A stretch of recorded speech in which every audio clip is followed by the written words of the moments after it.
The brightest minds on Earth gathered in secret, racing against time. Yet long after the explosion faded, a far quieter blast echoed inside their consciences. In the early 1940s, a remote stretch of desert in New Mexico hummed with electricity. Chalk scratched across blackboards, slide rules clicked, equations filled the air like prayers.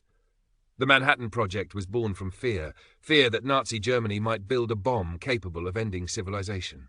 For the scientists who answered the call, the mission felt urgent, righteous, unavoidable.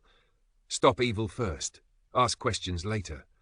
They worked behind fences and code names, sleeping little, thinking constantly. Some were refugees who had fled fascism.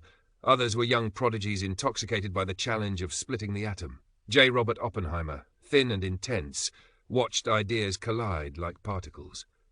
This is a weapon to end war, many told themselves. If we don't build it, someone else will. Then on July 16, 1945, the desert turned white. The Trinity test shattered the night sky. A fireball rose, silent and enormous, followed by a thunderclap that rolled across the sand. Witnesses stared in awe and dread.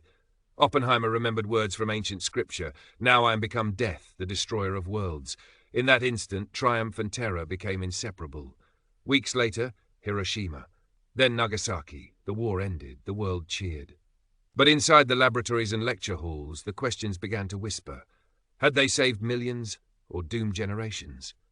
Could a scientist claim neutrality once knowledge became annihilation?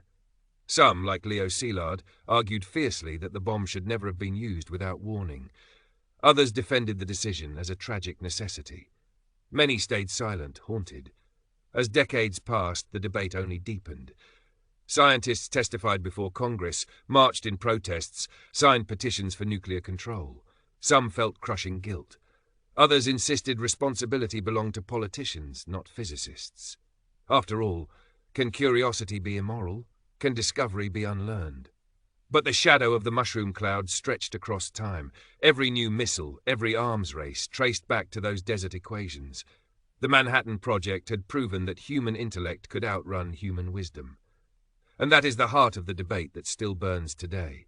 When knowledge changes the fate of the world, who bears the weight? The hand that builds the tool, or the mind that imagined it?